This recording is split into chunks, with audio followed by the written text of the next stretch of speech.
Senhor nos encanta e nos extasia. Tua palavra que é 1000 vezes santa, às vezes nos desafia. Nesse levamos das mãos e no coração, palavra que veio de ti e agora se faz possessão. Palavra que veio de ti e agora se faz possessão. Recebe, Senhor, a palavra que temos na mão. Penetre na mente do povo e no seu coração,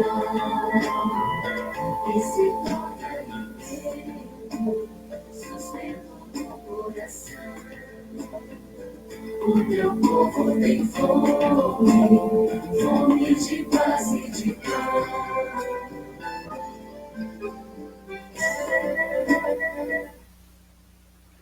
Boa noite, caríssimos irmãos e irmãs que nos acompanham, que estão conectados conosco nesta noite, nos caminhos da fé, neste espaço de encontro, de partilha, de reflexão, de fortalecimento da fé através da palavra de Deus, da partilha e reflexão sobre temas importantes da nossa missão, da evangelização e da nossa caminhada.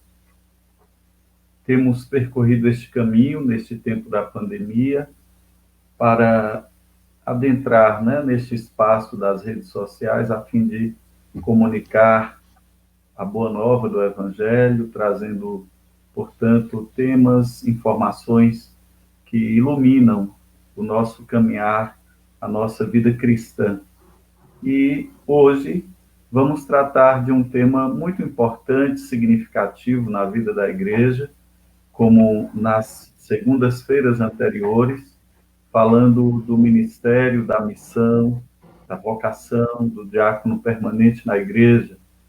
E é um momento, portanto, de reflexão, partilha, de aprofundamento da nossa compreensão da caminhada da fé da igreja e da sua riqueza através dos diversos ministérios, carismas, serviços colocados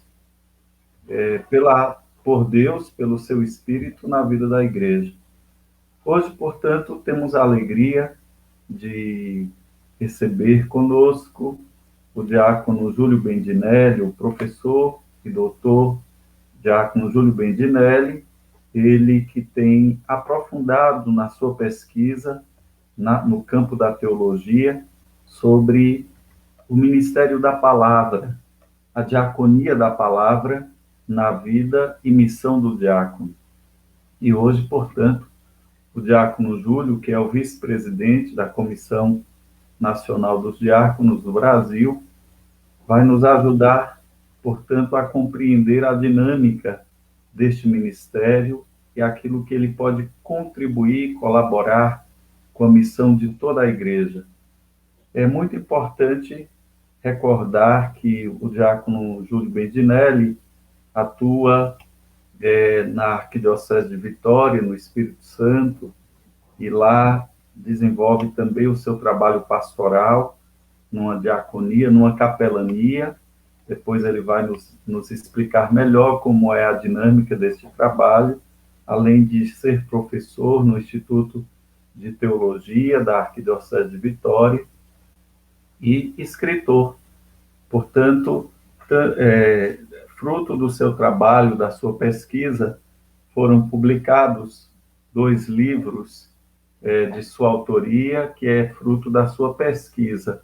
A Diaconia da Palavra, que que trata do ministério e a missão do diácono permanente, resultado da sua pesquisa, do seu estudo do mestrado, da sua dissertação do mestrado, foi publicado já, salvo engano, na 2ª edição, se não, depois o diácono Júlio nos corrige, pela Paulus, não é? E recentemente, ou já há um tempinho, mais de 1 ano, quase 2, salvo engano, ele publicou o seu segundo livro, Servidor do Evangelho, onde ele trata da identidade do diácono permanente e a presidência diaconal da celebração da palavra. Inclusive, esta sua tese do doutorado foi premiada pela PUC do Rio de Janeiro, em 2017, como pesquisa acadêmica vencedora do prêmio do Centro de Teologia e Ciências Humanas, no campo das teses. Tendo sido premiada, foi disponibilizado o prêmio, aqui este livro, esta obra, está como e-book disponível digital para todos os interessados em aprofundar o conhecimento e continuar a reflexão, o estudo. Mas teremos bastante tempo de conversar com o diácono Júlio, a quem temos a imensa alegria de receber nessa live dessa noite.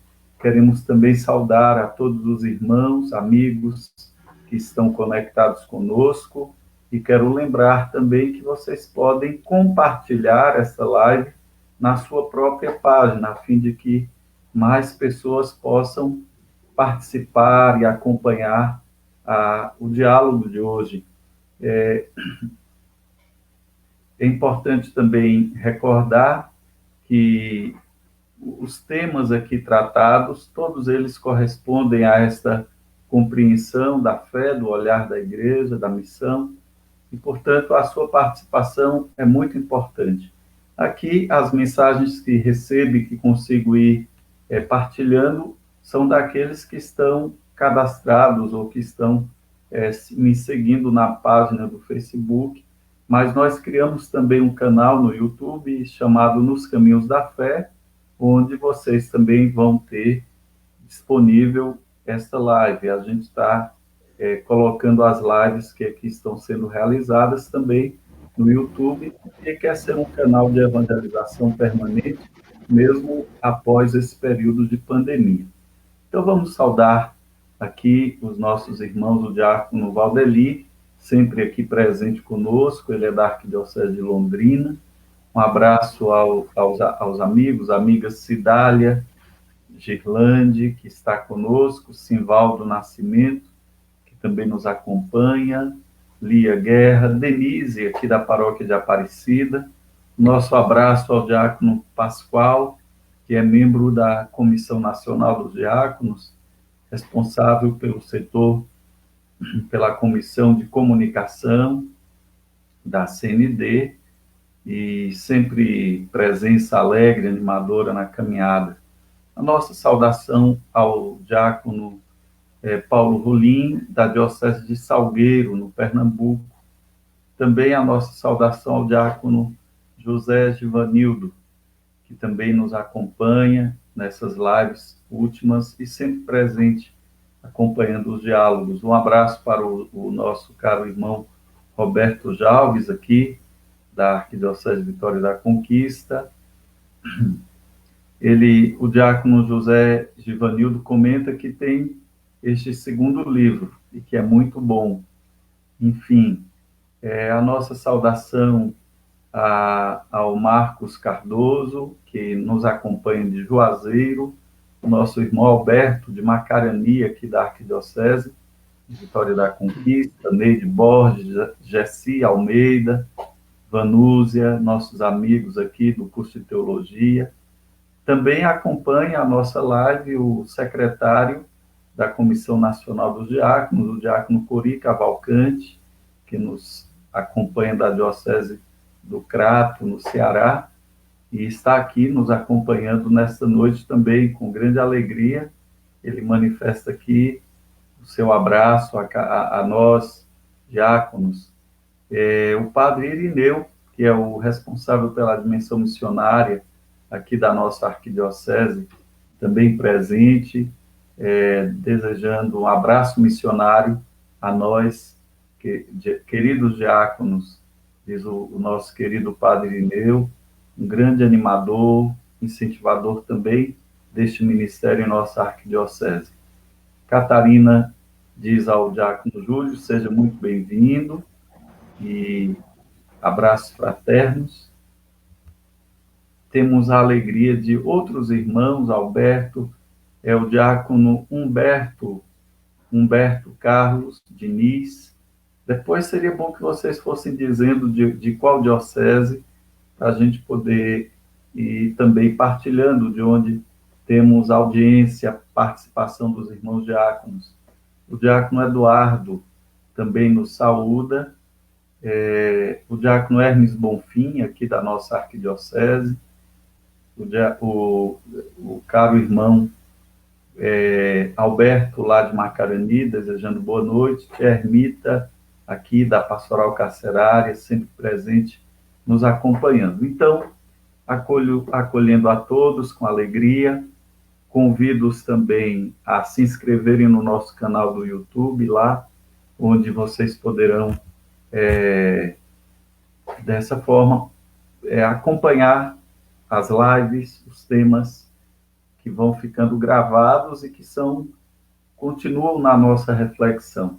Então, para não prolongar tanto mais a introdução, aqui registrando o diácono Eduardo Vanderlei, da Arquidiocese de Natal, o diácono Humberto nos acompanha da Paróquia de Nossa Senhora Aparecida em Bebedouro, em São Paulo, Diocese de Jaboticabal, o diácono Carlos Silva, da Arquidiocese de Natal, também nos acompanha.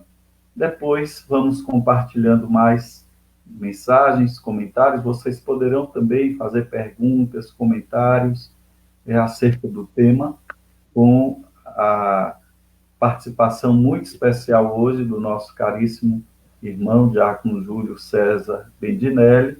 Como já disse, ele é professor, doutor em teologia, e especialmente tem pesquisado e aprofundado sobre a dimensão do ministério diaconal no serviço da palavra, na diaconia da palavra.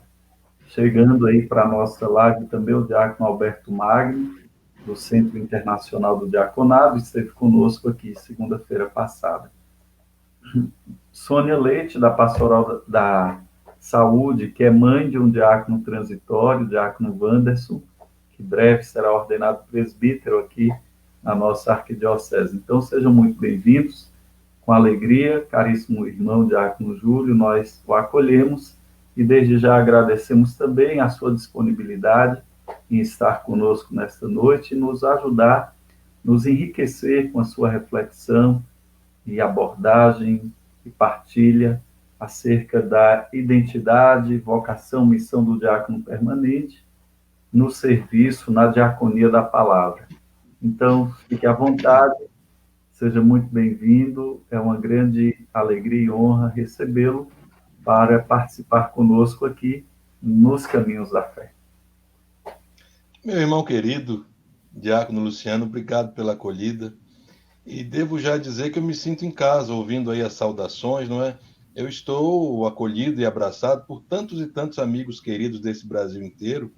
Então, de fato, me sinto em casa e vou partilhar com os irmãos um pouquinho desse carisma, desse chamado diaconal, talvez hoje com um acento, por conta do nosso tema, sobre o Ministério da Palavra.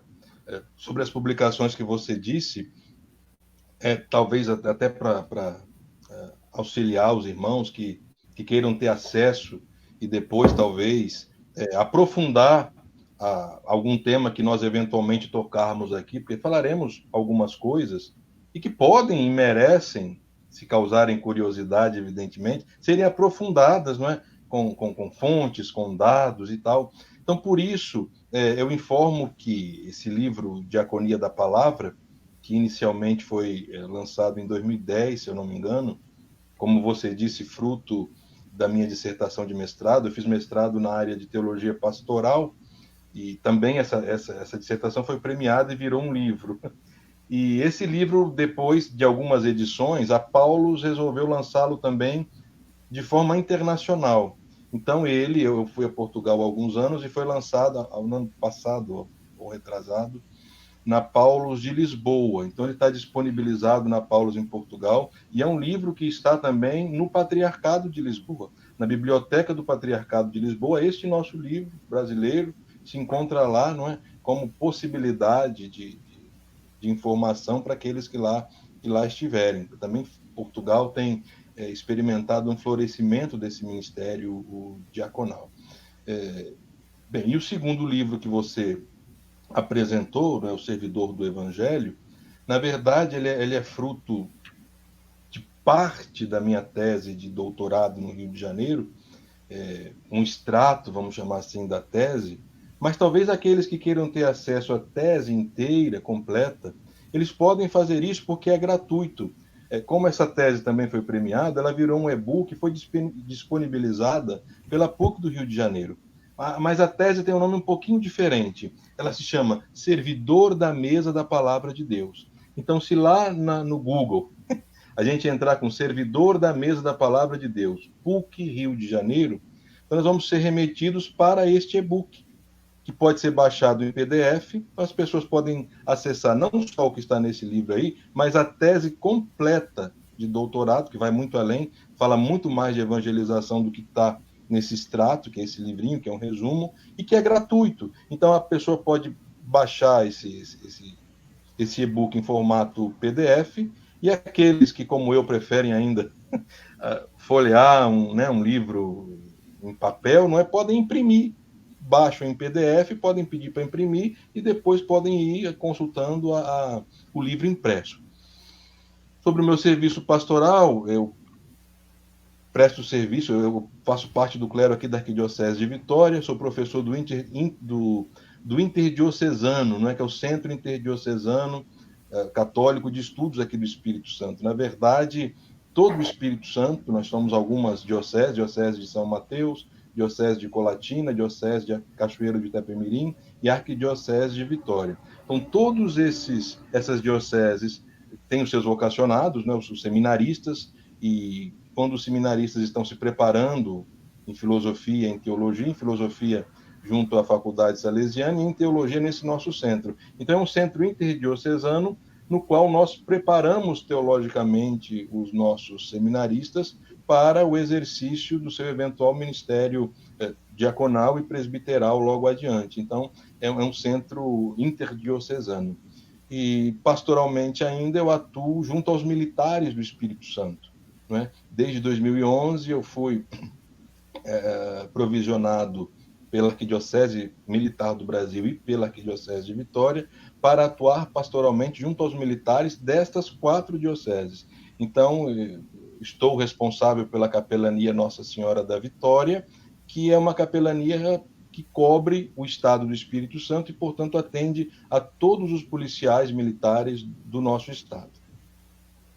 Muito bem, maravilha. Então, para a gente perceber a diversidade, né, do serviço diaconal na igreja, quer dizer, são vários campos de atuação, a partir da profissão, da formação acadêmica, da profissão, mas também do carisma que cada diácono recebe, não é? Pelo Espírito Santo de Deus que nos é dado. O diácono Júlio, portanto, atua no campo, na sua área militar, como militar, na capelania, junto aos militares, mas também no campo acadêmico, no campo da teologia, do ensino, da pesquisa. E é muito importante que a gente vá compreendendo essa pluralidade, essa riqueza de dons que o Espírito Santo concede à igreja. Então, diácono Júlio, a diaconia da palavra, o ministério e a missão do diácono permanente. O que significa, então, dizer diaconia da palavra? O que significa, então, dizer que o diácono é ministro da palavra? Qual a compreensão que podemos ter disso? Aliás, temos dito nas lives anteriores que o ministério diaconal não é um ministério de suplência, isto é, de substituição dos presbíteros. A igreja não ordenou os diáconos para ocupar, digamos assim, um espaço que era dos padres, mas ela ordenou por ação do Espírito. E aí você vai nos explicar, nos ajudar a compreender melhor isso, como se configura esse ministério na natureza da própria igreja, né? Até porque sabemos, o ministério é novo, né, digamos assim, entre aspas, a sua reconstituição se deu a partir do Vaticano II, mas ele está nos primórdios da Igreja.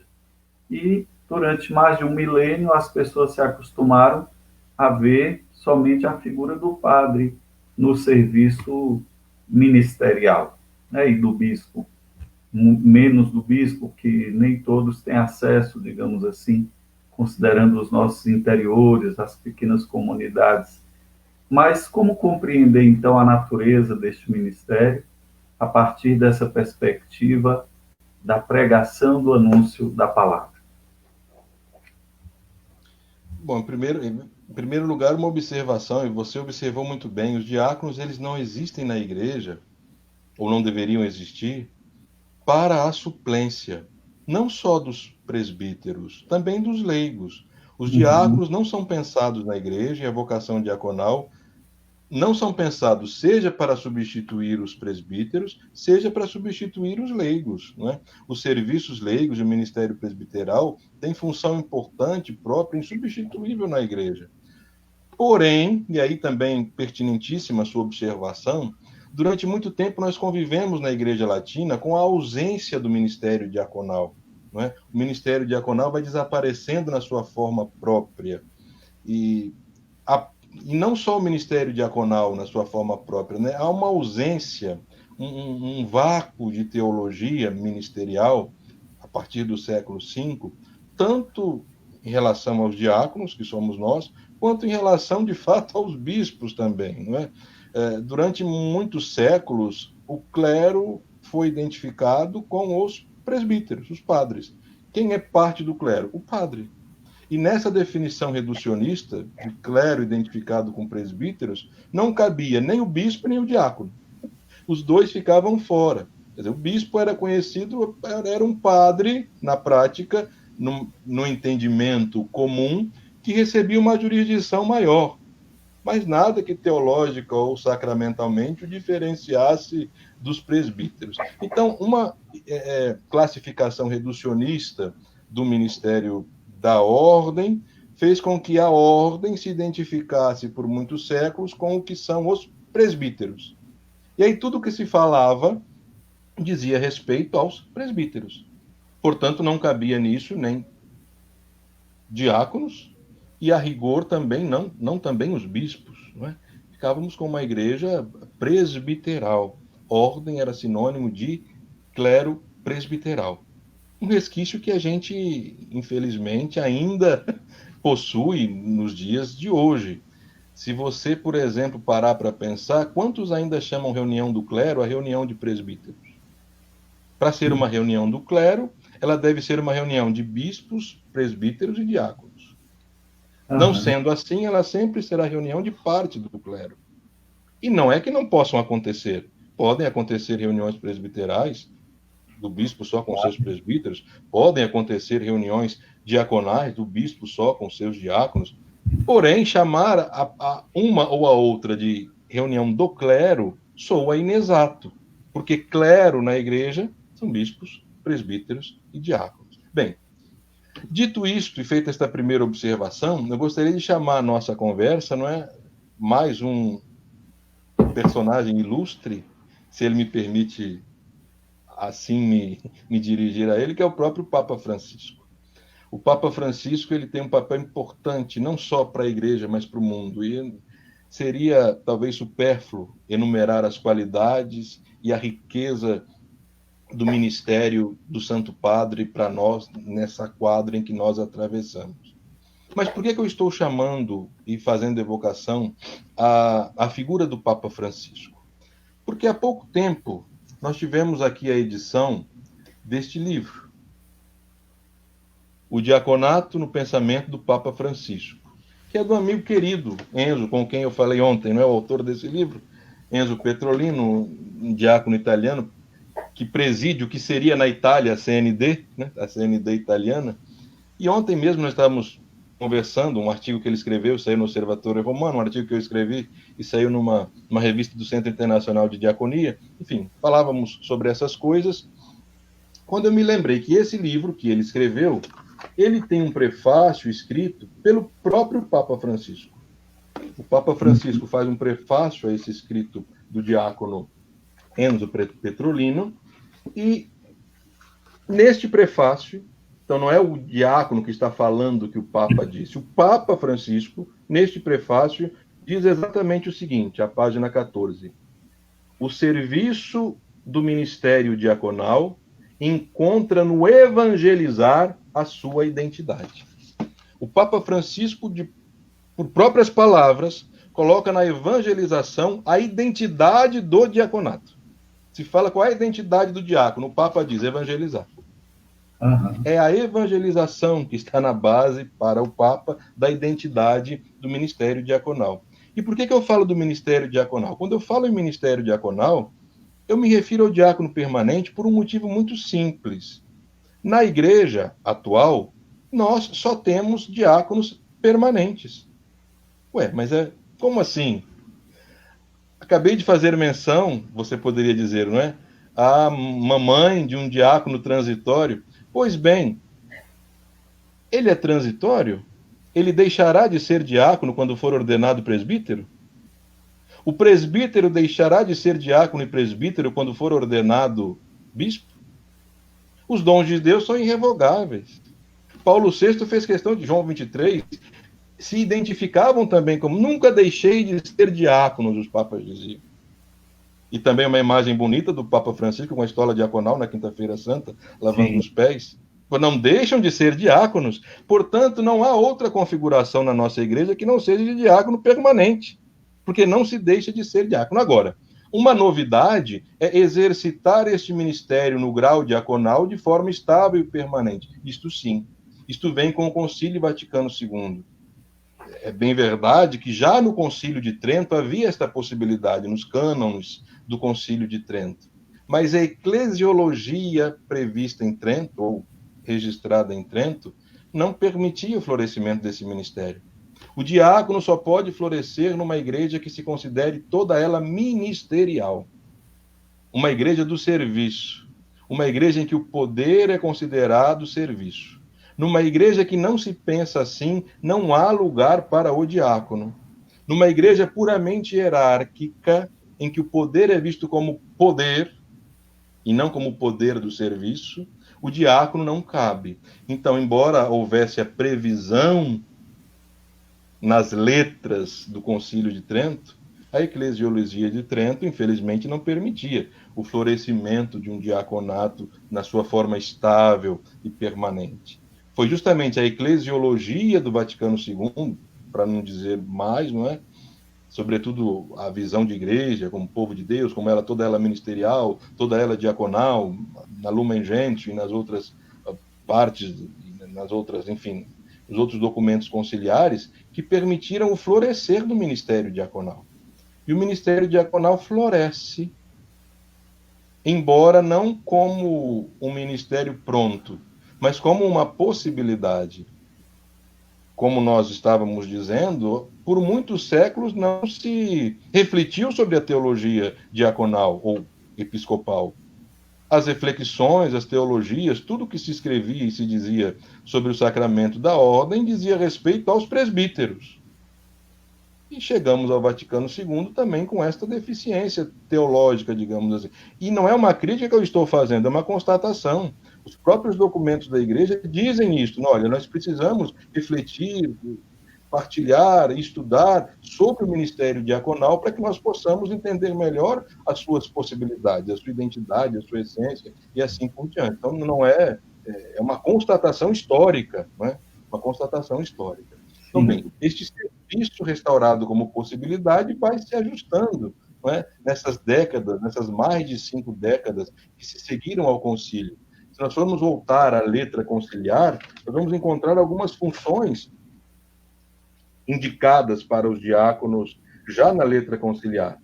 A Lumen Gentium vai dizer administrar o batismo, conservar e distribuir a Eucaristia, assistir e abençoar em nome da Igreja matrimônios, levar diácono aos moribundos, ler a Sagrada Escritura aos fiéis, instruir e exortar o povo, presidir, e essa é a palavra, presidir ao culto e à oração dos fiéis, administrar os sacramentais, presidir ritos de funerais de sepultura, dedicar-se a tarefas de caridade e administração. O Ad Gentes vai dizer: é útil que para exercer o ministério diaconal, quer pregando a palavra de Deus, quer dirigindo em nome do bispo e do pároco comunidades dispersas, exercendo a caridade, quer exercendo a caridade em obras sociais ou caritativas, sejam fortificados pela imposição das mãos, transmitida desde o tempo dos apóstolos e mais estreitamente unidos ao altar, para que desempenhem o seu ministério mais eficazmente por meio da graça sacramental do diaconato. Então, veja, o concílio dá o pontapé. Diz, olha, nós podemos ter diáconos para isso.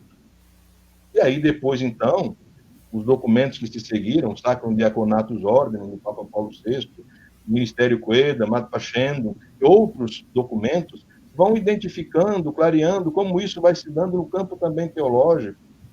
Veja que eu li na letra do concílio que se fala graça sacramental, Paulo VI vai além e fala de sacramento, a Comissão Teológica Internacional vai além e fala do sacramento do diaconato. Talvez o grande legado do documento produzido pela Comissão Teológica Internacional seja clarear de uma vez por todas que o diaconato é sacramento. Por que eu estou dizendo isso?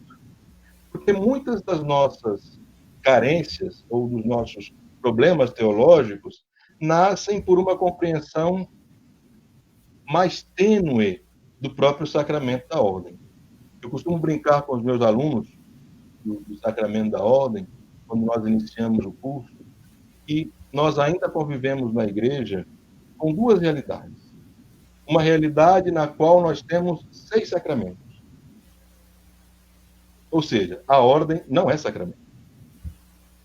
E se a ordem não é sacramento, se ela não imprime graça especial, se ela não imprime caráter, nós então convivemos a partir dos serviços e ministérios que brotam a partir do batismo. E é uma visão protestante da igreja. Veja, não estou dizendo que é ilegítimo, estou dizendo que não é católica. Os ministérios e serviços brotam eles todos do batismo. Então convivemos com 6 sacramentos e nos comportamos assim. A atuação, a bênção, falarem de atuação em Cristo, falar de atuação a partir de uma graça especial, sou inadequado. Todos atuariam a partir da graça do batismo. Isso de um lado, o que relativiza e ignora completamente o sacramento da ordem, como se na prática ele não existisse. Por outro lado, nós convivemos na igreja com um outro grupo, no qual a igreja não tem 6 sacramentos, mas também não tem 7, ela tem 9. Ela tem os 6 sacramentos que nós conhecemos, mais o sacramento do diaconato, mais o sacramento do presbiterato e mais o sacramento do episcopado. É como se fossem 3 sacramentos e não um. Como então, nós convivemos com 9. Uhum. Como 9. Se fossem distintos um do outro. Como se a ordem não fosse um sacramento único. Uhum. E como se a mudança ontológica, como se a missão não mudasse para aquele que recebe, já a partir do grau diaconal. É no grau diaconal que alguém deixa de ser contado entre os batizados e passa a atuar por força de um ministério a partir de um sacramento diferente. E o sacramento da ordem, já dizia Karl Rahner, é uno, é um sacramento. É um sacramento da ordem vivido em 3 graus distintos. São graus distintos de um único sacramento. Então, nós temos que navegar, e nós temos conseguido, não sem penas, navegar entre esses 2 extremos. Uma igreja para quem o sacramento da ordem, na prática, simplesmente não existe, ou não deveria existir, e uma outra que tem 9 sacramentos, em que uma é a ordenação. Eu vejo, muitas vezes, as pessoas convidando para a ordenação presbiteral como se aquela que fosse valer de verdade. Olha, na sua ordenação diaconal, dizem ao seminário, não sei se eu vou conseguir participar, mas na presbiteral, conte comigo, porque eu estarei lá. Porque, na prática, se imagina que aquela presbiteral é que é a ordenação. A outra talvez não fosse tanto ordenação assim.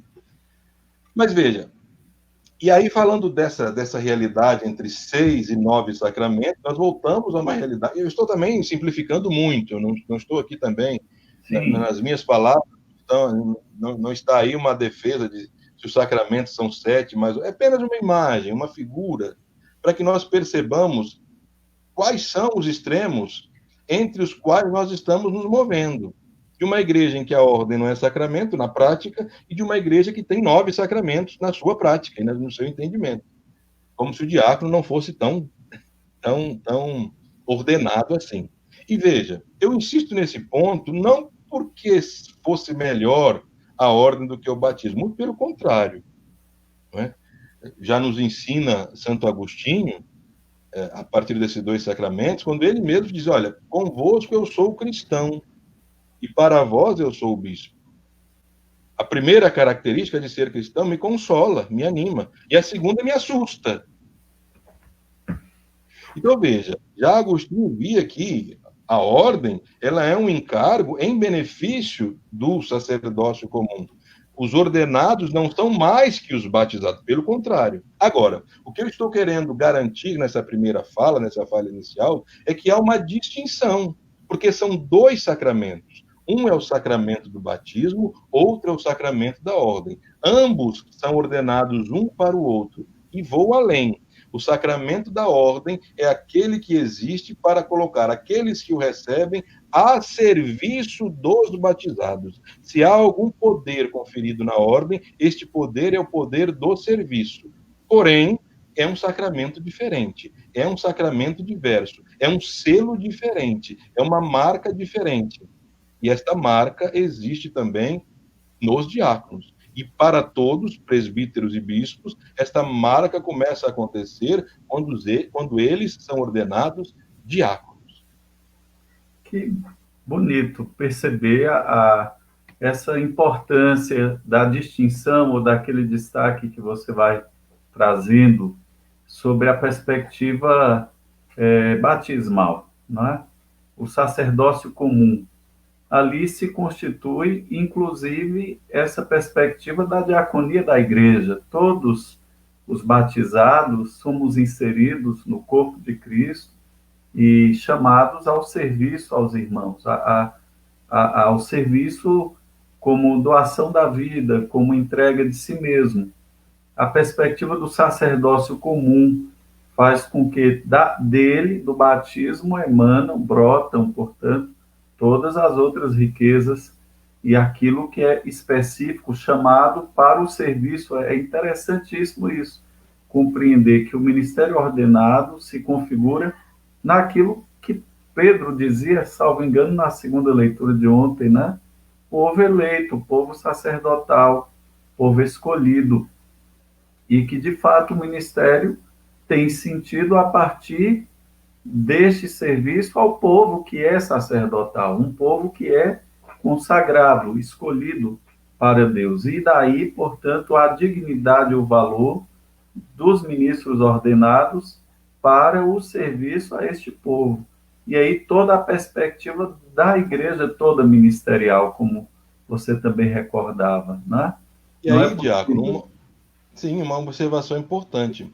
Quando nós falamos de uma igreja toda ministerial, nós estamos falando de uma igreja toda diaconal. Uhum. Serviço, ministério e diaconia estão no mesmo campo semântico, só que em 3 línguas diferentes. Quando eu falo serviço, estou usando português. Quando eu falo ministerium, estou falando latim. Quando eu falo diaconia, estou falando grego. Mas estou no contexto dos... são sinônimos. E este avanço para sacerdócio comum, que nós resgatamos e recuperamos de forma mais clara com o Concílio Vaticano II, o sacerdócio comum, o sacerdócio geral, já está mais ou menos presente nas nossas mentes, nas nossas pastorais, no nosso entendimento. Há um sacerdócio comum, e entre esses sacerdotes comuns, alguns são chamados por vocação a exercer um sacerdócio ministerial, e por isso vem o sacramento da ordem. Mas poderíamos fazer exatamente esse mesmo raciocínio para a diaconia.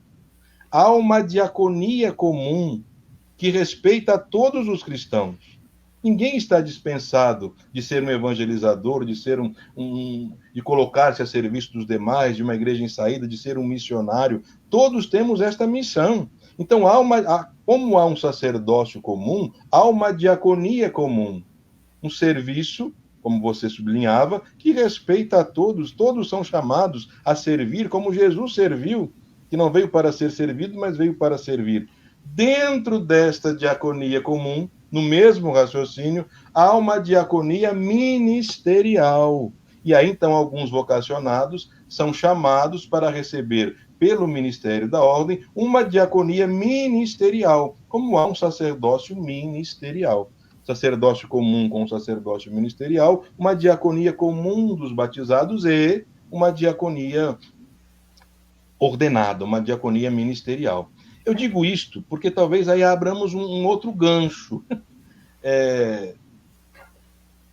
Nas Escrituras, quando nós falamos em diaconia, nós navegamos nesses dois conceitos.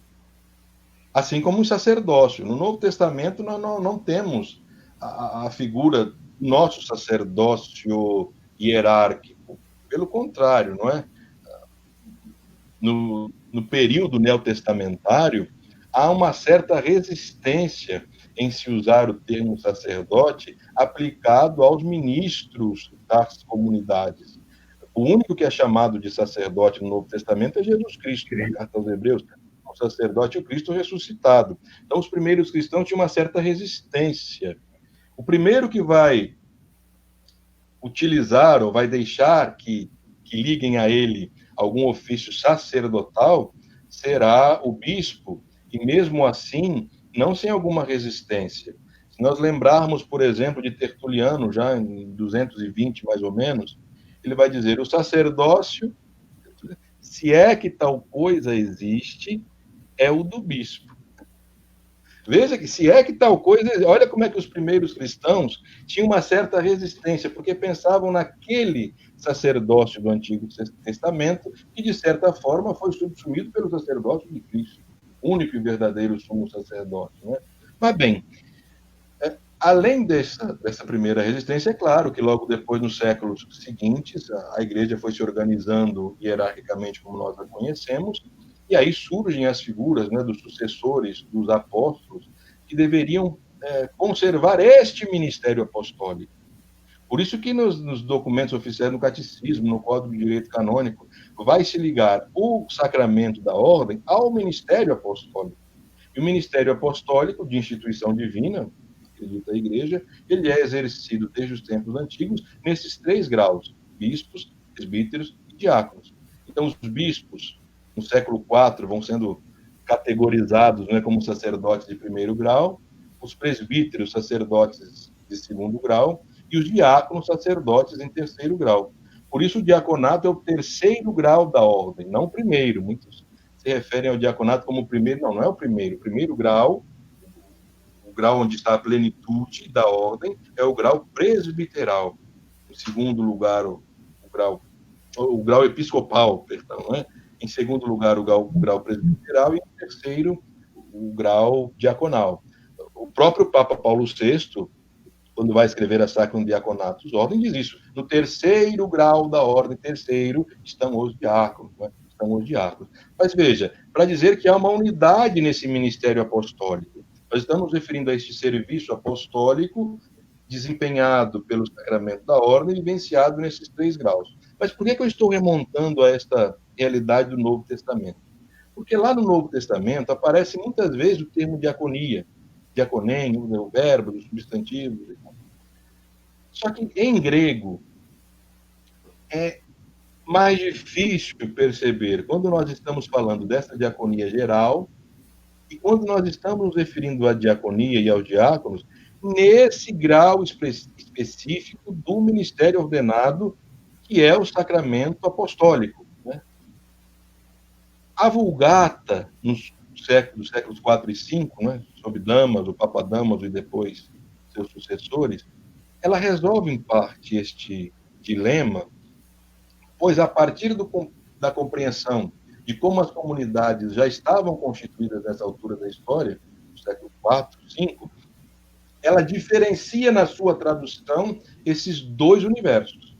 Sempre que a diaconia é uma diaconia comum, é uma diaconia que respeita a todos, é um ministério, ela traduz por minister, ou minister, ou ministerium, ou ministro, dependendo da declinação do latim.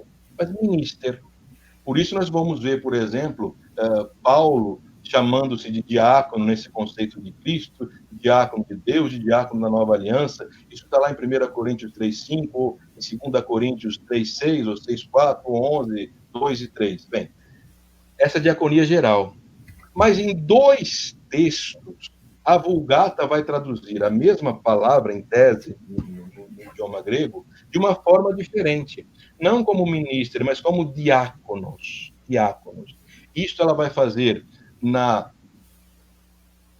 no primeiro versículo da carta aos Filipenses, em que Paulo vai saudar os bispos e diáconos, e aí se faz questão de traduzir como diáconos, porque já é um ministério que a igreja conhece, a comunidade conhece. Nós estamos falando não mais da diaconia comum, mas da diaconia ligada a um dos graus da hierarquia. E também 1 Timóteo 3, 8 e depois o versículo 12. Também aí não se traduz ministro, se traduz a Vulgata, diáconos e diáconos, enfim, para que fique sublinhado que nesses casos nós estamos falando de alguém que recebeu a imposição das mãos de um serviço para os demais, reconhecido pela comunidade, que era uma realidade comum já entre os padres latinos. Então, veja, nesta altura, nós já temos esta realidade dos diáconos presentes nas comunidades e referenciados não na diaconia comum, mas como este ministério a ser exercido para a comunidade. Diácono Júlio, você começou fazendo referência ao Papa Francisco, que no prefácio do livro do diácono Enzo Petrolino fala de que o ministério do diácono está associado, portanto, à evangelização. Ele existe para a evangelização. E é muito comum, portanto, se ouvir falar que o campo próprio do diácono é a caridade. E muitas vezes se enfatiza isso como que, de fato, os outros aspectos fossem menos importantes, né? A palavra, a liturgia, como se eles fossem secundários no ministério, como se eles fossem algo não próprio, digamos, é quase como uma concessão dada pelos presbíteros, talvez, ou pelo próprio bispo. Mas, no seu livro, A Diaconia da Palavra, você traz a figura dos diáconos Estevão e Filipe naqueles episódios em que eles estavam pregando, né? E Estevão foi apedrejado, tornou-se mártir, não porque estava fazendo, entre aspas, o serviço das mesas.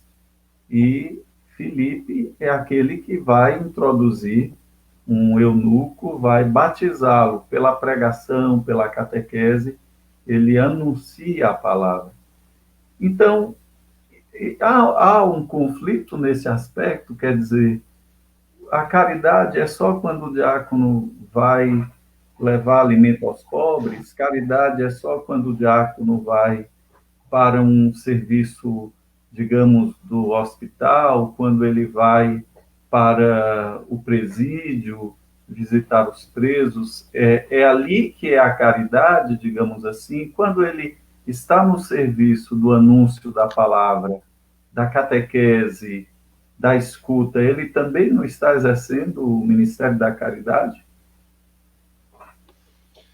Esse é um tema difícil, mas é um tema central para a compreensão do diaconato na igreja. E eu vou, o tanto quanto possível, tentar fazer isso em 3 pontos. E espero que eu consiga ser suficientemente claro. O primeiro deles, quando nós falamos que o diácono é um ministro ordenado, o que é que nós estamos querendo dizer nesse sentido? Que há atribuições que pertencem ao ser diaconal a partir da sua ordenação. Então, um diácono, ele é ordinariamente pensado e vivido e sentido, por exemplo, para batizar. Ou seja, batizar alguém não é algo que o diácono faça extraordinariamente. Por força do sacramento da ordem, pertence ao ser diaconal a faculdade de batizar, como confere a ele a faculdade de presidir o culto e oração dos fiéis, como compete a ele a propriedade de coordenar e dirigir comunidades a mando do bispo e cooperando com os presbíteros, ou seja, aquela série de indicações que os documentos oficiais da igreja atribuem ao diácono, atribuem de forma ordinária. Em outras palavras, o diácono é ordenado para isso. Nada do que ele fizer nestes campos é estranho ao seu ministério, porque ele foi ordenado para isso. E aí, talvez, aí vale a pena sublinhar por que é diferente de um ministério leigo. Porque os ministérios leigos, embora possam prestar serviços nestas áreas que nós citamos, será sempre um serviço extraordinário. Extraordinário. Porque o diaconato ele é uma vocação. Ele foi vocacionado para aquele ministério e àquele ministério pertencem determinadas funções de forma ordinária. Para alguém que é batizado, ele não é batizado para batizar os outros. Alguém que é batizado, ele não é batizado para presidir como... mas ele pode eventualmente fazer isso. Pode. Mas sempre que fizer isto, o fará de forma extraordinária, cooperando. Por isso é que nós temos ministros extraordinários do batismo, ministros extraordinários da distribuição da comunhão, ministros testemunhas qualificadas do matrimônio. Então, são sempre com data de validade, com prazo para o serviço começar e prazo para o serviço terminar. Dia de começar e dia de acabar. No diaconato, isso não acaba nem termina. O Papa, aliás, ele fica muito bravo quando um diácono, ou quando a impressão do ministério, seja diaconal ou presbiteral, é aquela de que há um horário para que se exerça o seu ministério. Eu sou o diácono de 8 a 5, ou sou o padre de 8 a 5. Não! É uma vocação, é um chamado, portanto, todo aquele que é diácono, que é ordenado, que é diácono, que é diácono e padre o tempo todo.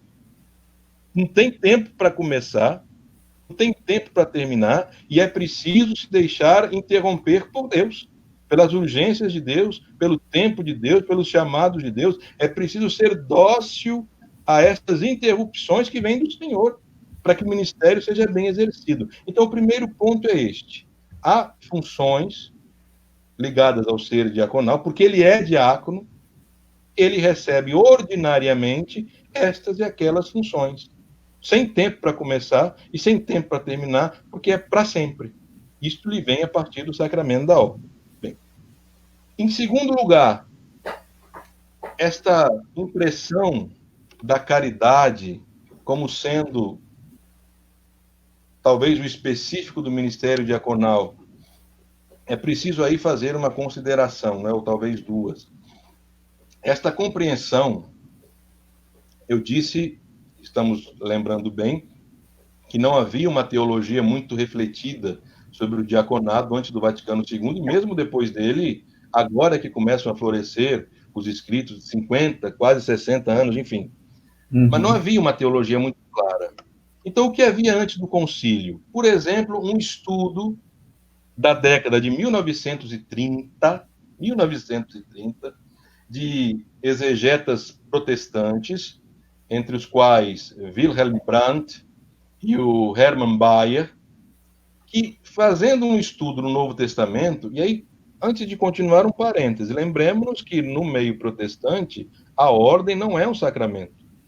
Talvez, de novo, não estou fazendo uma crítica, estou dizendo o que para nós pertenceria a algum campo semântico relacionado a um determinado ministério e o que não é fundamental para alguém que tem uma visão protestante. É nesse sentido apenas. Mas, bem, fechando o parêntese, estes dois exegetas, vasculhando o Novo Testamento, não a partir da Vulgata, mas a partir dos textos gregos do Novo Testamento, teriam chegado à conclusão de que o campo semântico da diaconia estaria sempre ligado ao serviço das mesas e, mais especificamente, ao serviço da caridade. E aí eles captavam de uma forma reducionista, como se o humilde serviço dos pobres fosse o núcleo único da diaconia e não haveria qualquer traço de autoridade do ministério diaconal. Autoridade que eu digo é autoridade no campo litúrgico, no campo da palavra. Bem, isto não... Pois não. Só lhe interrompendo o raciocínio brevemente.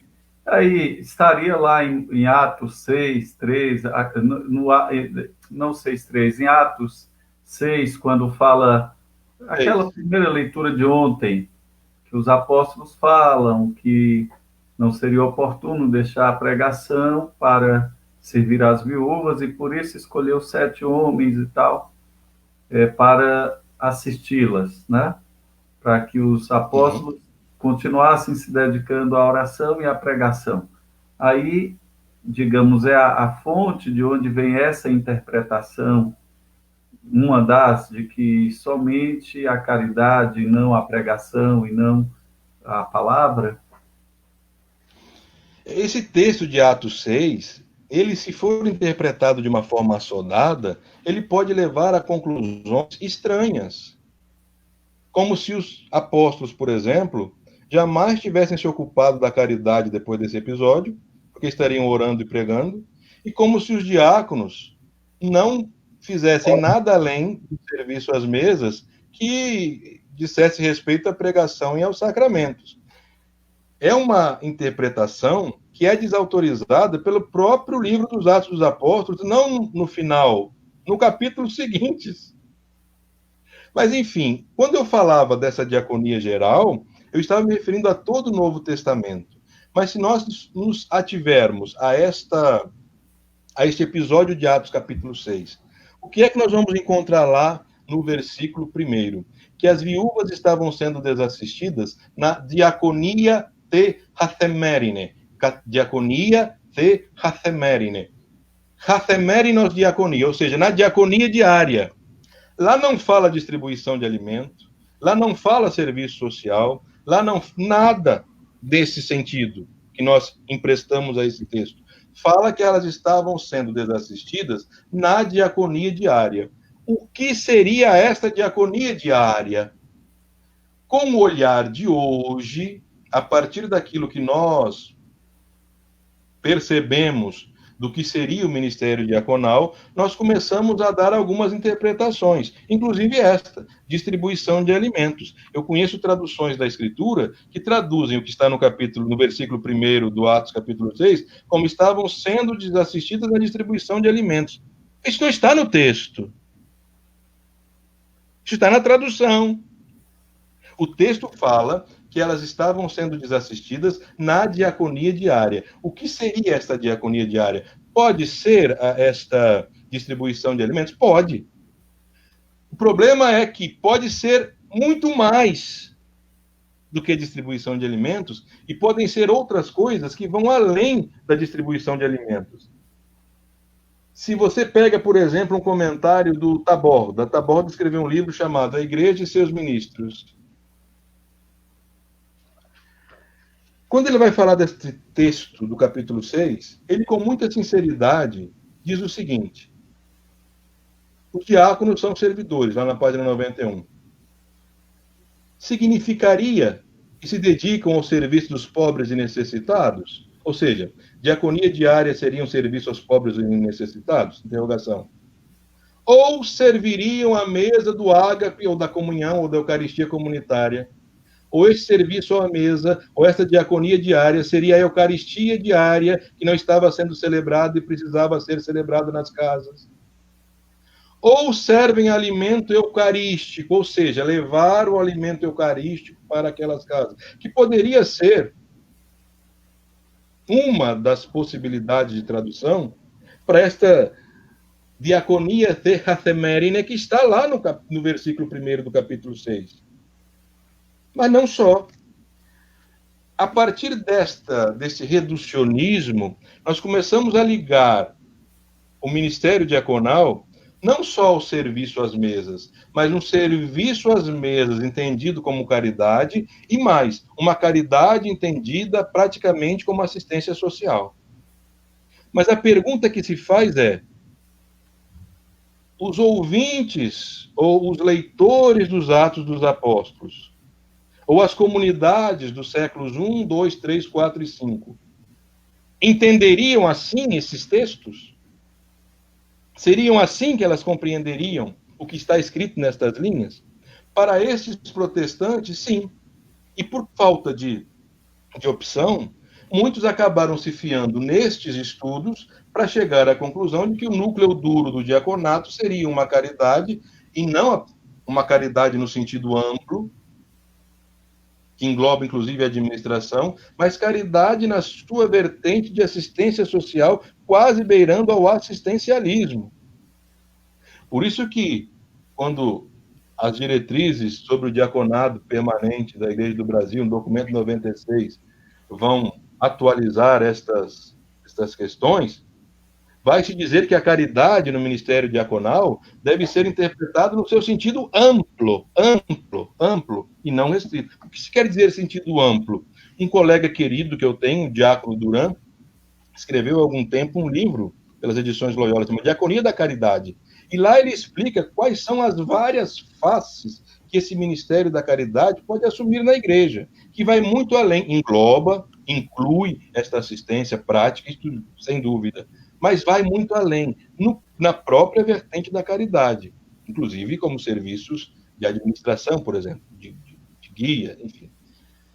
Então, esse texto e esse estudo da década de 30, ele vai ser confrontado por um outro estudo importante da década de 90. John Collins, na sua tese de doutorado, vai fazer um estudo minucioso, tanto na Sagrada Escritura do Novo Testamento, quanto em escritos gregos do período neotestamentário, e vai chegar a uma conclusão assombrosa. Vai dizer este teólogo, que agora está sendo descoberto ou redescoberto na Europa, mas veja, desde a década de 90 dizia isto, não é? Que o campo semântico para a diaconia na igreja antiga não tem como sentido principal este apontado antes, mas outras funções de caráter intermediário, ou seja, alguém que se coloca entre serviço às mesas, como se fosse um garçom, aquele que fica entre a cozinha e o comensal, é aquele, não é, que serve de intermediário. E ele vai concluir nesse estudo seríssimo que fez, que na igreja primitiva e na igreja antiga, o diácono não deriva do serviço a mesa, deriva de serviço. Mas o serviço do diácono, da palavra diácono como ministério, é um serviço a uma pessoa. E esta pessoa, atente bem, que é mais assombroso ainda, não seria nem o necessitado e nem a comunidade. Esta pessoa seria o bispo, de quem o diácono é ministro. E ele vai colocar, então, o sentido de diaconato muito mais próximo do sentido de apostolado do que no sentido de um serviço humilde prestado aos demais. Vai estar na esfera do apostolado. Então, diaconia e apostolado vão ser praticamente sinônimos nessa igreja nascente e também na igreja antiga. É por isso que naqueles textos aos quais eu me referi antes, Paulo podia muito bem se referir a si próprio como diácono, porque ele estava no campo do apostolado. Também estes 6, ou esses 7 do Atos capítulo 6, não há um consenso de que eles seriam diáconos, porque o texto não diz que eles são diáconos. Por isso é que nós nos referimos a ele como os 7.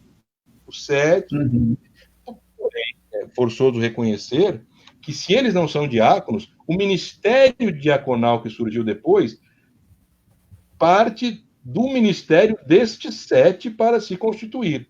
Então, de uma forma ou de outra, este episódio que você citou está na base do que seria a diaconia da igreja. O problema é, no campo semântico indicado pelos protestantes, nós viríamos em Estevão e em Filipe uma degradação. Eles estariam fazendo atividades para as quais eles não foram instituídos ou ordenados. E, portanto, seria uma inovação. No campo semântico do Collins, e é por isso esse estudo é tão importante, eles estão fazendo exatamente o que eles deveriam ter feito. Porque na diaconia diária estaria incluído tudo isso que eles faziam.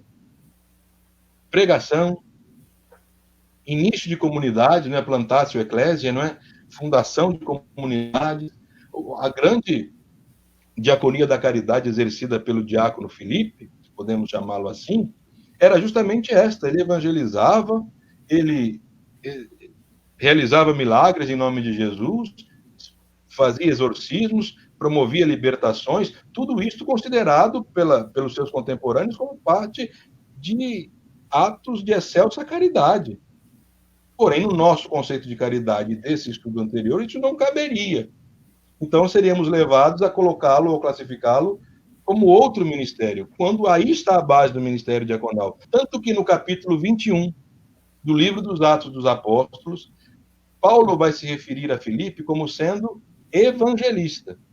Ele está a caminho de Cesareia, vai ficar na casa de Filipe, que era casado, suas filhas profetizavam, diz o livro dos Atos dos Apóstolos. E Paulo vai chamá-lo de evangelista. Evangelista. Já era um problema na igreja antiga esta tentativa de tentar reduzir o ministério diaconal a esse ministério de distribuição de alimentos. Por isso que Santo Inácio já considerava reducionista entender o ministério dos diáconos nesse sentido, de distribuição de alimento apenas. Santo Inácio vai dizer: os diáconos não são ministros de alimento e bebida, eles são servidores da igreja de Deus. Ou seja, vai além. Não é que Santo Inácio exclui essa possibilidade, mas ele diz: não é este o específico. Há algo maior no ministério dos diáconos, mais exigente ainda, como isso já seria uma exigência bastante grande, mais exigência ainda, que os identifica como ministros ordenados. Então, em Atos 21, capítulo 8, que inclusive é o meu lema, não é? Et per transiens evangelizabat. É o tema que eu escolhi para a minha ordenação. E passando pelas cidades e evangelizando. E diz a Escritura que as cidades ficavam com extrema alegria pelo ministério de Filipe. Ele devolvia a alegria às cidades ao passar por elas, pregando o evangelho e fazendo esses prodígios. Não por acaso, e aí falando do Papa de novo, ele vai chamar o seu primeiro escrito, não é, de Evangelii Gaudium, é a alegria do evangelho. E isto está estampado no ministério de um diácono, Filipe, mas não é de se estranhar, porque o Papa Francisco, ele mesmo, escolhe para nortear o seu próprio pontificado a figura de um diácono, Francisco de Assis. Ele é diácono e também faz menções a Francisco e faz menção a esta alegria do evangelho vindo a partir do ministério de um diácono. Portanto, aí, pensemos agora. O Papa Francisco, para o mês de maio, solicitou que a igreja do mundo inteiro rezasse pelos diáconos. E como é que ele se dirige à igreja para formular esse pedido? Diz o Santo Padre: rezemos para que os diáconos, fiéis ao serviço da palavra e dos pobres, sejam um sinal vivificante para toda a igreja.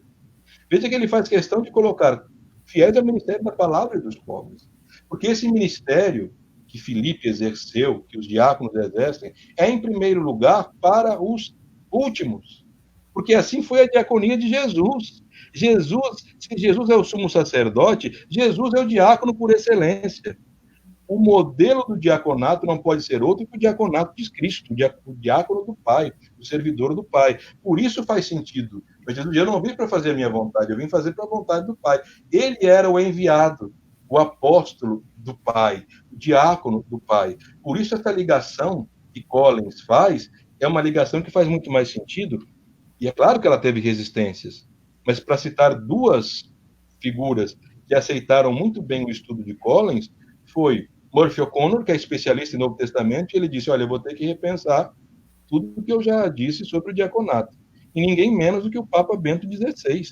O cardeal Ratzinger acolheu isso e usou todas as conclusões de Collins num discurso que ele fez na abertura de um dos sínodos dos bispos, dizendo exatamente sobre rebatendo o que ele chamou de influências protestantes no ministério do diaconato.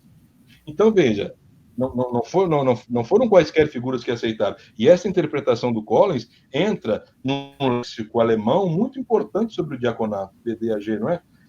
Lá no verbete diaconia, todas essas conclusões do Collins foram acrescentadas, eles recepcionaram isso. Então, veja, a identidade do diácono está ligada à evangelização. O ministério da palavra faz parte do ser diaconal. E é talvez o primeiro ministério que o distinga da missão dos batizados. Né? Uma pregação autorizada em nome do bispo para exercer o seu ministério. Por quê? Por uma razão muito simples. Por que eu falo em redução? E por que a gente fica triste quando se... Porque não existe ministério ordenado, diácono, que não seja ou que possa ser compreendido como não serviço. O ministério presbiteral é um ministério de não serviço? O ministério episcopal é um ministério de não serviço? Colocar o serviço, entendido como caridade, como específico do grau diaconal, não corresponde à doutrina da igreja, nem à jurisdição, nem ao aspecto jurídico da igreja. Olhemos, por exemplo, para o Código de Direito Canônico, para o número 1008, em que diz que alguns são ordenados, são consagrados para servir o povo de Deus com um título novo e peculiar. O serviço é colocado como base da ordem, que é um ministério único. E, nesse sentido, como o diácono faz parte da ordem, também a ele são entregues serviços específicos que ele deve desempenhar por força de sua vocação. Mas o serviço, ele é a base da ordem. A ordem como um todo não está baseada no poder. A ordem como um todo está baseada no serviço. No caso dos diáconos, um serviço triplo. E aí vem um segundo problema. Quando nós escutamos que o diácono é ordenado para o serviço, interpretamos esta palavra como assistência social. O serviço diaconal, lembra, serviço, ministério e diaconia. 3 palavras que significam a mesma coisa, cada uma num idioma diferente. O serviço diaconal, ele respeita 3 campos. O serviço à palavra, ou diaconia da palavra, o serviço da liturgia, ou diaconia da liturgia, e sim, o serviço à caridade, não é o diaconia da caridade. O Papa João Paulo II, e o Papa Francisco recupera o que ele falava, em várias das suas alocuções repetia e dizia, aliás, ele disse pela primeira vez em 1985 isso, num discurso aos diáconos italianos. 2 coisas que o Papa vai dizer fantásticas. Primeira, o diácono, no seu grau, personifica o Cristo servo do Pai. Ou seja, ele age em persona Christi serve, ou seja, na pessoa do Cristo. Ele personifica o Cristo. Porque ele é ordenado. Se eu digo que não há um selo diferente na ordem do que aquela do batismo, significa dizer que o diaconato não é sacramento, e nós sabemos que é. Hoje as discussões não vão mais no campo de se diácono é ou não sacramento. É como essa personificação de Cristo se dá na articulação dos 3 graus da ordem. Isso é um outro assunto. Mas, pois bem, o diácono, no seu grau, dizia São João Paulo II, personifica o Cristo servo do Pai, participando da tríplice função do sacramento da ordem. O diácono é mestre, enquanto proclama e explica a palavra de Deus. O diácono é santificador, enquanto administra o sacramento do batismo, a Eucaristia e os sacramentais. O diácono é guia, então liga a pástera, né? O diácono é guia na medida em que é animador de comunidades ou de setores da vida eclesial. Isso ele diz aos diáconos italianos num discurso de 1985. O diácono é mestre, o diácono é santificador e o diácono é guia, porque está marcado com um selo a partir da sua ordenação sacramental. Então, também ele tem atividade no campo da palavra, da liturgia, além daquelas, claro, que ele possui no campo da caridade. Mas qual seria, talvez, o específico aí? E aí me permito concluir, eu falei que eram 3 pontos, disse 2. Este serviço, no caso do diácono, ele é um serviço que deve ser feito, em primeiro lugar, aos mais pobres. Uma igreja pobre para os pobres é que é uma igreja diaconal. Se não formos uma igreja pobre para os pobres, não estamos sendo uma igreja ministerial e, portanto, não estamos sendo uma igreja diaconal. Igreja do serviço, igreja ministerial, igreja diaconal é a mesma coisa. Temos que ser uma igreja pobre para os pobres. E no sacramento da ordem, quem é que tem mais oportunidade de ser esta presença do Cristo servo para os pobres? São aqueles que estão exercitando esse ministério fora das estruturas eclesiais. O diácono é diácono e pai de família, tem dupla sacramentalidade. O diácono é diácono e tem o seu trabalho no mundo secular. O diácono é diácono e tem a sua vida entre os leigos. Portanto, ele está longe, ele está em caminho, ele está em missão. E quando ele estiver em qualquer um desses ambientes, ele deve ser os olhos e os ouvidos do bispo para os mais necessitados, para as periferias, periferias sobretudo existenciais. É lá, junto aos pobres e para os pobres, que ele deve exercer o seu ministério, como mestre, como santificador e como guia, alcançando aqueles que estão invisíveis, exercendo o ministério da solidariedade, da escuta, como diz o Papa Francisco. Também é um grande serviço de caridade, sentar e doar o seu tempo. O que há de mais precioso hoje do que o tempo? Quantos estão dispostos a parar e a doar o seu tempo para ser ombro, amigo daqueles que estão precisando de apoio, de palavra, de doar o seu tempo para estar com o outro? Isto hoje se torna um grande serviço de solidariedade e de caridade. Então, veja, porque o diácono tem mais possibilidade de estar em saída, a ele, em primeiro lugar, é dado esta missão de ser a face de uma igreja pobre para os pobres. E aí sim, quando chegar lá, no meio dos pobres, para os pobres, o que há de fazer o diácono? Há de ser mestre, há de ser santificador e há de ser guia. Então, estas conclusões a que nós chegamos, não é, são mencionadas pelo Papa de forma sucinta em uma frase. Rezemos para que os diáconos, fiéis ao seu serviço à palavra e aos pobres, sejam um sinal vivificante para toda a igreja, porque o serviço está na base de todos. O batizado é batizado para servir, e o ordenado é ordenado para servir. Não há na igreja, insisto nisso, um ministério que possa ser compreendido como um ministério de não serviço. Isso não existe, né? E, por outro lado, uma igreja onde não há diáconos é uma igreja incompleta. Inácio de Antioquia, já no século III, dizia, não é, que as igrejas locais eram dirigidas por um bispo, coadjuvados pelos presbíteros, por um lado, e pelos diáconos, por outro, não é? Sem eles não se pode falar de igreja. Então, por que nós temos que ter diácono? Para que ninguém, seja leigo ou seja clérigo, se esqueça de que o seu fundamental papel neste mundo é servir. E se nós esquecermos por algum momento, vamos olhar para um diácono e vamos ver nele o serviço da igreja sacramentalizado, me lembrando que eu fui ordenado ou eu fui batizado para servir, para me colocar como Cristo, para me gastar em função do reino que deve crescer em primeiro lugar para os pobres e com os pobres. Maravilha. A reflexão vai nos ajudando a compreender com clareza a identidade, a vocação, a missão, e isto nos ajuda, portanto, à valorização dos ministérios, de todos os ministérios na igreja, especialmente, neste caso aqui, falando do ministério diaconal. Vamos ter a participação agora do diácono Márcio Pelinski, Márcio José Pelinski, é da Diocese de São José dos Campos, não, deixa eu observar aqui. Ele é do Paraná, é professor, é o diácono Márcio José Pelinski, e São José dos Pinhais, não é? Ele vai entrar agora, vai partilhar conosco também da sua experiência, do seu serviço diaconal na igreja, e está acompanhando a nossa live, participando, escrevendo. Aí eu convidei para que ele pudesse falar um pouco também, partilhando sua experiência nessa perspectiva do serviço diaconal, e ele atua no campo também do ensino, né, na área da teologia também, e por isso nos enriquece com a sua participação. Isso para dizer que tem muitos outros diáconos nos acompanhando, candidatos ao diaconado, e além dos nossos irmãos e irmãs que estão aqui conosco, dos diversos lugares. Então, boa noite, diácono Márcio, seja bem-vindo. Então, obrigado, diácono Luciano. Estão me ouvindo? Dá uma sinalizada se estão ouvindo bem aí? Beleza. Ok. Se escutarem algum barulho de criança chorando, alguma coisa, é porque é o escritório aqui. Então, toda a diaconia nossa foi para dentro de casa agora, porque a escola, o trabalho, né, o estudo, enfim, né? Então, tudo isso foi para dentro de casa, a gente tem que se organizar dessa maneira.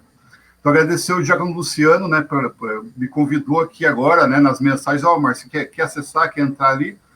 A gente está usando muito esse tipo de ferramenta agora por conta das aulas, dos cursos, enfim. Então, agradecer ao Diácono Luciano, que eu acompanho nas redes sociais, o trabalho dele aí, né, no Nordeste. Deus abençoe, Diácono. O Diácono Júlio, uma alegria, né? O Diácono Júlio não sabe disso, mas praticamente no meu retiro de preparação para a ordenação diaconal, me ordenei em 2015, diácono permanente, diácono da igreja. O meu retiro eu fiz lendo o seu livro, Diaconia da Palavra. Inclusive, ele está por aqui, né? Ele está por aqui porque a minha pequenininha estava com ele na mão agora há pouco aí. Então, foi uma alegria, né? É uma alegria conhecê-lo, né? Através dessa rede social, dessa mídia, mas me tocou muito a reflexão do livro que fala, né? Que a mesa da palavra, né? A mesa da palavra, e de certa forma é um dos trabalhos que eu desenvolvo aí.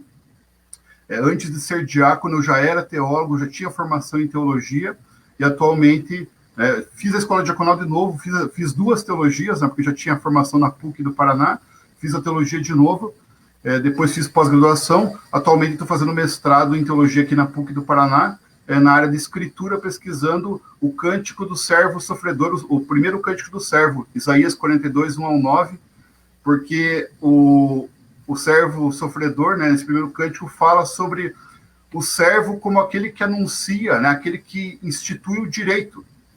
Institui o direito nesses 9 versículos, por 4 vezes aparece a expressão direito ou justiça. Enfim, e trabalho como professor, né, o Luciano comentou, como professor na Uninter. Nós temos o curso de bacharelado em teologia, muitos alunos diáconos estão cursando conosco, muitos candidatos ao diaconato estão cursando conosco a teologia, e a gente tem de alguma forma colaborado, contribuído, né, puxando um pouquinho do curso para esse ser diaconal, né, que tem aí surgido, né, junto ao Brasil, né? Quando se pensou no curso inicialmente, não se imaginava em diáconos, mas hoje, grande massa, né, dos nossos alunos são diáconos permanentes. O diácono Cori, né, um abraço para ele, o diácono Antônio também, né, o nosso tesoureiro, se não me engano, do Nacional, né? Todos esses são nossos alunos. Márcio, ele me disse, inclusive, o Antônio, que estava fazendo uma prova hoje. Ah, tá joia. Que bom, continua estudando, né? Uhum. Legal. E até esse tema da diaconia, da teologia diaconal, né, é algo que nós estamos lá internamente na Uninter discutindo, né, da possibilidade de, num futuro, nós termos essa disciplina, né, teologia diaconal. Então, pode, né, preparando, né, isso para aquilo que tem de demanda. Mas falando um pouquinho da minha atuação. Então, sou diácono, 38 anos, casado, 3 filhos. A maior tem 10, a menor tem 1 ano e 1 mês. Então, tudo isso, né, junto com o diaconato. A nossa paróquia aqui é uma paróquia de periferia. A Diocese de São José dos Pinhais, ela é uma casca, né, vamos dizer assim, é a região metropolitana de Curitiba, né, pega quase da divisa com São Paulo até a divisa com Santa Catarina. É uma diocese nova, uma diocese que tem 12, 13 anos. E a paróquia onde eu atuo, paróquia de periferia, nós somos 12 comunidades, e dessas 12 comunidades, nós temos um padre apenas, um presbítero, o nosso pároco, que é o Padre Paulo. Ele também é o referencial dos diáconos junto à nossa diocese. Temos mais ou menos 50 diáconos aqui em São José dos Pinhais. Diácono Joel, o nosso coordenador, Joel Túlio. Então, o nosso trabalho aqui, nós somos em 3.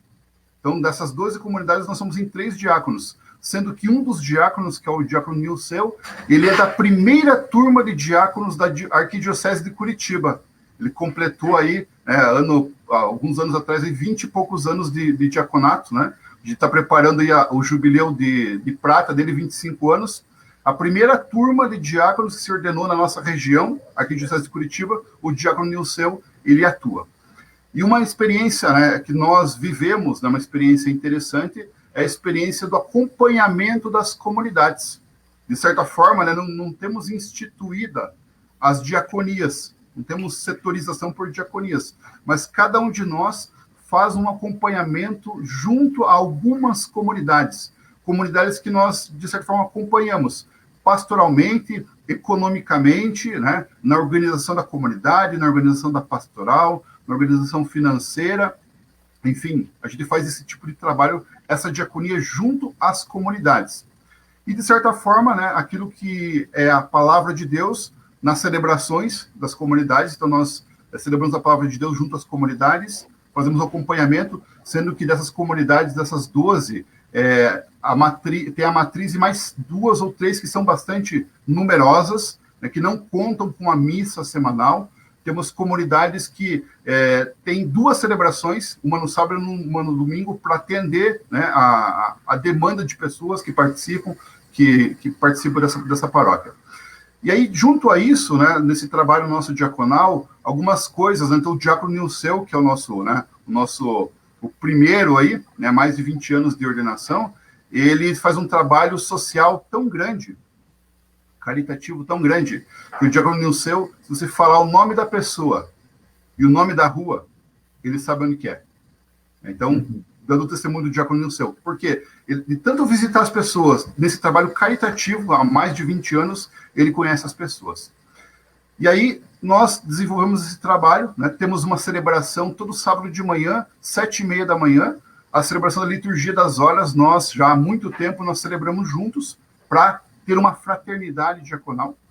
E há uns 2 anos, mais ou menos, nós começamos a convidar leigos, catequistas, ministros da comunidade para celebrar conosco a liturgia das horas. E o povo de Deus, né, começou a participar. Hoje temos um pequeno grupo de umas 20 pessoas, mas, de certa forma, eles compreenderam uma espiritualidade a partir da palavra de Deus. Então, aqui, né, destacando que o diácono, né, ele é o homem da palavra, ele é o homem da caridade, né, ele é o homem da liturgia, mas nas reflexões que a gente vem, né, tendo a partir dos documentos da igreja, das diretrizes, aquilo que o Papa nos coloca, então existe uma tendência sempre de querer puxar o diaconato para uma dessas dimensões. Mas na minha compreensão e na minha experiência de vida, né, nós participamos de articulações aqui junto à Mapa Social, rede de instituições sociais. Então, cada um de nós, diáconos, tem uma atuação aqui, apesar de da mesma paróquia, cada um de nós tem ali a sua dinâmica de atuação coletiva. Mas dizer assim que o diaconato, ele tem, de certa forma, assim, uma oportunidade de se transformar de acordo com a necessidade daquele local. Então, algumas comunidades, algumas paróquias, elas vão demandar mais a questão da catequese da palavra. Outras comunidades vão demandar mais a questão caritativa. E aí entra a questão do diácono como sabendo dosar, perceber as necessidades da comunidade, né, para poder, de alguma forma, ali servir. E como diácono, né, estou atuando aí, vou completar agora 2015, 2020, vou completar 5 anos de ordenação, porém a minha atuação, vamos dizer assim, diaconal, ela é maior, porque com 17 para 18 anos eu já era uma liderança na comunidade, já celebrava a palavra de Deus como leigo, casei, né, quando casei com 24 anos, 2 anos depois já entrei na escola diaconal, terminei a escola com 30 anos e tive que esperar o tempo de ordenação. Mas em todo esse tempo, então, dos meus 38 anos de vida, mais da metade da minha vida já é a serviço da igreja. E aquilo que o diácono Júlio falava. Então, o diácono, acho que muito mais do que aquilo que ele faz, ele deve ser reconhecido como aquele que é o servo. Então, as pessoas, né, nos faltam braços, né? No caso, o diácono Nilceu, ele, por exemplo, já é aposentado. O diácono Nelson, que é o outro que trabalha conosco, né, ele está, né, numa meia-vida, vamos dizer assim, né? No meu caso, que sou jovem, então a gente está correndo atrás ainda, né, da questão profissional, da educação dos filhos. Então, tudo isso nos onera. Mas o que eu diria, assim, que o povo reconhece no trabalho diaconal uma presença tão grande, uma presteza. Então, as pessoas, quando pensam em algo, né, visita o enfermo, quando falece alguém, os batizados. Então, aqui é uma experiência nossa que cada um de nós faz os batizados em algumas comunidades referenciais. Então, o padre só faz aquilo que ele precisa, né? Se alguém pede que o padre batize, ele batiza. Mas, no mais, as pessoas já nos procuram por quê? Por sermos referências na comunidade. Então, esse referencial do diácono enquanto aquele que serve e aquele que é procurado pelas pessoas para poder servir. Aí, só deixar o nome aqui do meu bispo, né, Dom Celso Marchiori. Deus abençoe Dom Celso, nosso bispo diocesano. Muito obrigado, querido Diácono Márcio, pelo seu testemunho. Eu também lhe acompanho nas redes sociais e vejo o belo trabalho que você realiza, o testemunho que você dá à igreja como diácono, como servidor. E aqui tem saudações para você, do Rogério Previato, Olha só. meu professor na Uninter, e diz assim: Rogério, ele é candidato ao diaconado, né? No Paraná, tem a esperança de ser ordenado. Jane Borges também diz: que maravilha, professor Márcio, empoderado socialmente, empoderando a comunidade através da evangelização. Belo trabalho e parabéns. Então, agradecemos a sua participação, Obrigado. em ter aceito o convite aqui. Assim, eu achei importante trazer um testemunho para enriquecer a reflexão belíssima que o diácono Júlio está fazendo, e são muitos comentários, eu não tive condições de ler todos os comentários dos diáconos, agradecendo por ter aprofundado e esclarecido essa reflexão, por ter ajudado a comunidade a compreender a riqueza deste ministério. Por isso, então, agora retornamos com o professor Júlio, para que ele também possa trazer, né, as suas conclusões e considerações, lembrando que todas as segundas teremos uma live com os diáconos, né, mostrando essa riqueza do rosto diaconal da igreja no Brasil. E é sempre uma experiência gratificante poder ouvir os irmãos diáconos partilhando da sua vida e seu ministério. Então, que Deus abençoe, diácono Márcio, a você, sua família, e reze também por nós. Um grande abraço. Amém. Obrigado pela oportunidade, abraço, diácono Luciano, também o diácono Júlio, né? Deus abençoe a todos, admiro o trabalho de ambos. Amém. Um abraço, querido, Deus te abençoe. Então, diácono Júlio, voltando à reflexão, não é? Como pensar quais os desafios e também as perspectivas para este ministério, especialmente a partir do Papa Francisco, ultimamente, como você havia também se referenciado, e olhando a perspectiva da caminhada da CND, né, da Comissão Nacional dos Diáconos, como olhar para o ministério diaconal na Igreja do Brasil, nesses novos tempos também em que estamos inseridos. Bom, eu queria, se você me permite, fazer um comentário ao que o nosso irmão falou, trazendo uma fala também de São João Paulo II, Sim. mas desta feita em 1987. Ele, num discurso aos diáconos norte-americanos, e lá nos Estados Unidos, o número de diáconos lá é maior do que o número de diáconos no resto do mundo somados, né? Mas isso seria uma outra, os motivos seriam uma outra oportunidade, né, para a gente conversar. Mas o Papa dizia: qual a dimensão específica do vosso serviço como diáconos? E ele responde: o Concílio Vaticano explica que a graça sacramental conferida através da imposição das mãos vos torna capazes de prestar o vosso serviço da palavra, do altar e da caridade com uma eficácia especial. Ou seja, o específico do diaconato é um tríplice serviço, 3 serviços. Quando se fala em serviço diaconal, estamos pensando na diaconia da palavra, da liturgia e da caridade. E o Papa fala da inter-relação desses 3 ministérios e vai dizer: de acordo com as circunstâncias, uma ou outra área, ou seja, palavra, ou liturgia, ou caridade, pode assumir uma importância particular no trabalho individual de um diácono. Mas esses 3 ministérios estão inseparavelmente unidos no seu serviço. Inseparavelmente unidos. Então, não há nada demais um diácono, por uma necessidade pastoral ou por uma vocação pessoal, enfatizar no seu ministério uma dessas 3 áreas, ou a caridade, ou a palavra, ou a liturgia. Nós temos diáconos muito idosos, muitíssimos. E é claro que, naturalmente, eles irão dedicar-se mais à liturgia do que à palavra ou à caridade. E não há nenhum demérito nisto. São as circunstâncias da vida. Se Deus quiser, chegaremos todos lá nesta quadra. Não é?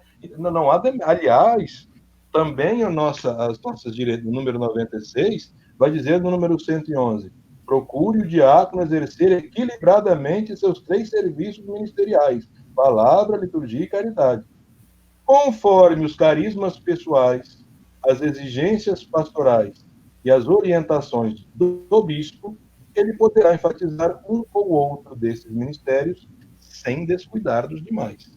Número 96, para a Igreja do Brasil, que é, você perguntou da CND, a CND utiliza como orientação o que os nossos bispos nos dizem que nós devemos utilizar como orientação. Então, os 3 âmbitos das diaconias estão presentes naquilo que nós chamamos de serviço diaconal. O serviço diaconal é nessas 3 áreas. Eu estou dizendo isso porque, às vezes, é uma suspeita, assim como há com a palavra. Claro, a liturgia é a parte mais visível do ministério. Ela aparece mais, não é? Mas não necessariamente quer dizer que seja a única área em que o diácono atue. Agora, é importante salientar uma coisa. É graças às funções previstas ordinariamente para o diácono na liturgia que o diaconato sempre foi contado entre as ordens maiores. Nós estamos vendo aí as dificuldades de se discutir, por exemplo, hoje, a questão do diaconato feminino. E o Papa, inclusive, por várias vezes, instituiu uma comissão, que encerrou, pediu para voltar. Mas, no fundo, qual é a dificuldade? Aquelas a quem nós chamamos de diaconisas durante a história não tinham nenhum serviço ligado ao altar. Não podiam subir ao altar, não podiam pregar. Não eram contadas entre as ordens maiores. Nas igrejas gregas, uma era o ordenamento para os diáconos, no seu estatuto jurídico, outro para estas chamadas de diaconisas. Portanto, elas eram muito mais instituídas que ordenadas, no geral. Para dizer o quê? Para dizer que o papel da liturgia, ou na liturgia, principalmente como ministro do cálice, na ordenação diaconal, o que o diácono recebe do bispo como sinal da sua ordenação é o livro dos evangelhos, pensando primeiramente no evangeliário, porque o diácono na Eucaristia terá a função sempre, pode ser com a liturgia do Papa. O Papa presidindo a Eucaristia, quem há de proclamar o evangelho, se lá estiver presente, é um simples diácono. É o diácono que proclamará a palavra, diante do sumo pontífice. É a ele que cabe este serviço na igreja. Por isso, no dia da sua ordenação, ele recebe do bispo o livro dos evangelhos, e o bispo diz, recebe o evangelho de Cristo, do qual foste constituído mensageiro. Transforma em fé viva o que leres, ensina aquilo que creres e procura realizar o que ensinares. Então, veja, as funções da liturgia são importantes e que garantiram durante séculos a pertença do diaconato às ordens maiores. Agora, nós não podemos cair também numa reversão dialética, de colocar o assento diaconal na liturgia, o que não seria correto. Quanto ao serviço ao altar, que o nosso irmãozinho citou, e também para trazer isso como registro, já finalizando, eu às vezes noto que as pessoas têm uma certa suspeita quando os diáconos estão servindo ao altar. Mas ele tem serviços específicos ligados ao altar, principalmente na primeira parte de toda a Santa Missa, que é a liturgia da palavra. Compete a ele proclamar o Evangelho, e compete a ele ser o ministro do cálice. Na liturgia das igrejas greco-bizantinas, ao invés de receber o evangeliário, antigamente o diácono recebia o cálice. E ele tinha funções durante a divina liturgia ligadas ao cálice. Até hoje, o diácono é o ministro do cálice. Então, veja, mesmo na Santa Missa ele tem essas funções. Portanto, não é que o altar deva ser colocado sob suspeita, não. Eu, particularmente, acho que nós não podemos reduzir o altar a esta compreensão de o altar dentro da igreja. Para mim, são sempre 3 altares aos quais o diácono é chamado a servir. Ele é chamado a servir no altar da palavra, que é o ambão. Esse é o altar primeiro a quem ele deve servir, como ministro autorizado da palavra, um encargo que ele recebeu no dia da sua ordenação. Ele deve servir a igreja no altar eucarístico, não é? Sendo o ministro do cálice e sendo ali uma pessoa disposta a ser o primeiro entre os servidores, o primeiro entre os ministros.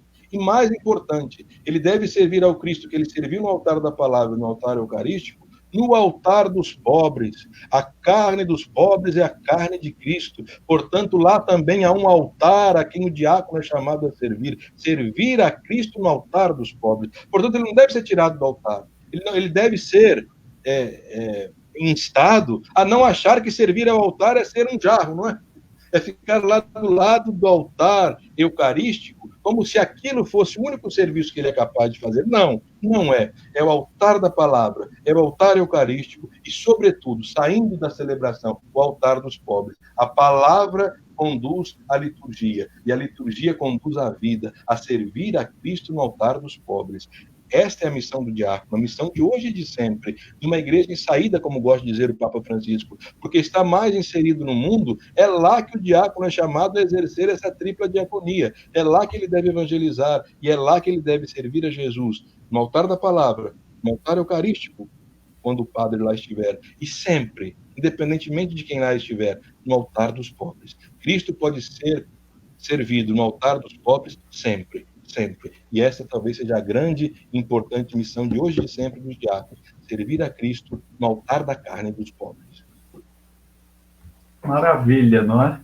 Perceber que este ministério está para favorecer que a igreja esteja sempre mais próxima daqueles que sofrem, dos pobres, mas que ela manifeste ao mundo a graça salvífica de Cristo. E essa presença, portanto, solícita do diácono na vida da igreja, que quer ser sinal, portanto, desta comunhão de todo o povo de Deus junto ao seu bispo, ao pastor, junto aos fiéis, no sentido de ser vida doada, de entrega e de fé. Né? Nesse sentido, a vida diaconal também se alimenta, não é? Não só do fazer coisas, como o diácono Márcio recordava, o diácono Júlio também já havia feito essa observação, mas pelo ser, a vida inteira, né, doada como serviço, doação, entrega, na escuta da palavra e no serviço aos irmãos. Né? Então, assim, vamos concluindo este momento que foi riquíssimo, com bastante informações muito preciosas, digamos assim, que são convites a todos nós a uma melhor compreensão da riqueza desse ministério, da riqueza da palavra de Deus, que nos revela tantas maravilhas, não é? E nos convida, portanto, ao sair de nós mesmos para nos colocar a serviço. Então, queremos agradecer e parabenizar o diácono Júlio pelo seu serviço à igreja, pelo seu testemunho, pela sua competência também no campo do ensino, da pesquisa, que tanto tem enriquecido a igreja do Brasil, enriquecido aos diáconos, enriquecido ao povo de Deus. Então, a gente volta a falar, né, das obras, dos textos, das pesquisas e dos livros, portanto, do diácono Júlio, Diaconia da Palavra, o Ministério e a Missão do Diácono Permanente. Está em que edição, Diácono, este livro? Acho umas 4, acho, reimpressões, não é? Umas 4 ou 5. Então, depois, este livro, Servidor do Evangelho, que é fruto, portanto, da sua tese, né, do doutorado, e você havia dito que há um terceiro em andamento, não é isso? É que é uma parte também da tese mais ligada a esta evangelização, não é? Que fala mais específico sobre esse chamado à evangelização, como está lá no Evangelho Nunciandi, não é? A igreja existe para pregar e evangelizar. Essa é a função principal da igreja, com palavras e com obras, não é? Com a martiria, não é? Com a diaconia, verbe, mas com a martiria, com o testemunho, não é? Palavra e testemunho andando juntos. Eu vou escrever um pouco sobre isso. Maravilha. Então, a gente gostaria que você pudesse agora trazer as suas considerações finais, aquilo que você acha importante dizer aos diáconos que nos escutam agora, aos irmãos e irmãs que nos escutam, aos candidatos, às famílias também, a cada um de nós, neste caminho que temos que percorrer. Queria deixar uma palavra de esperança e de cumprimento. esperança porque estamos vivendo tempos difíceis, mas é tempo de nós descobrirmos a igreja doméstica, é tempo de nós descobrirmos a oração em família, ou redescobrirmos, não é? E tempo de exercitar esta solidariedade, de dedicar o nosso tempo a quem nós amamos e nos prepararmos para a saída, não é?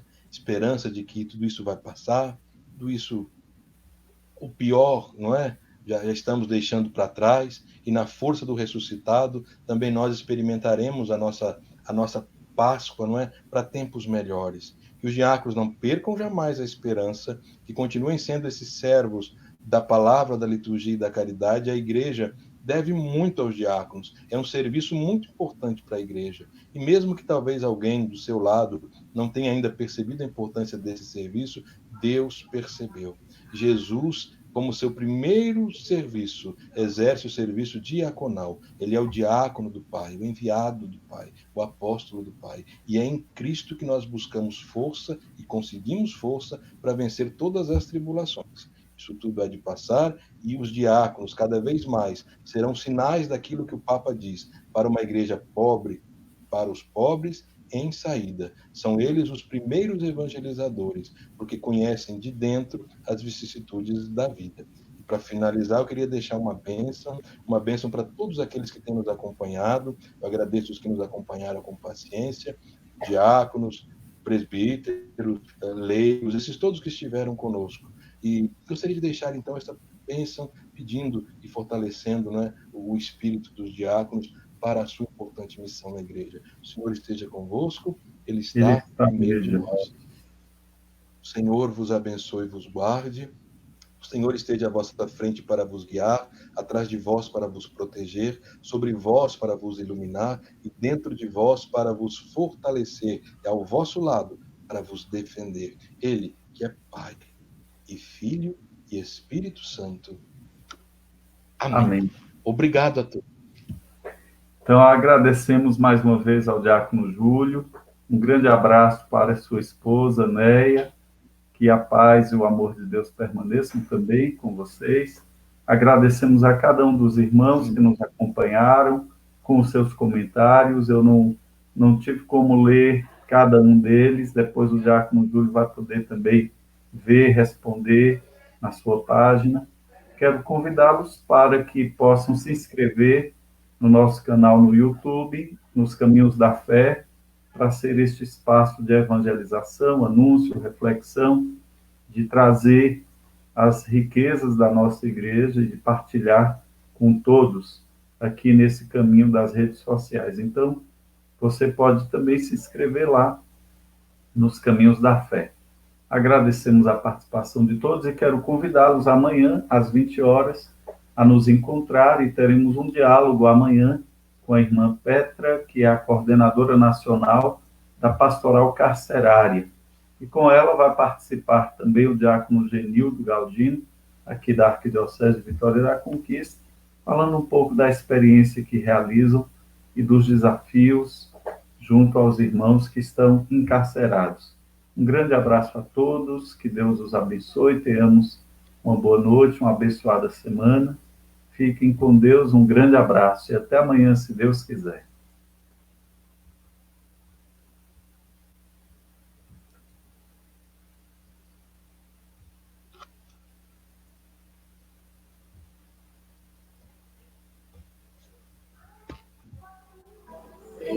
Senhor,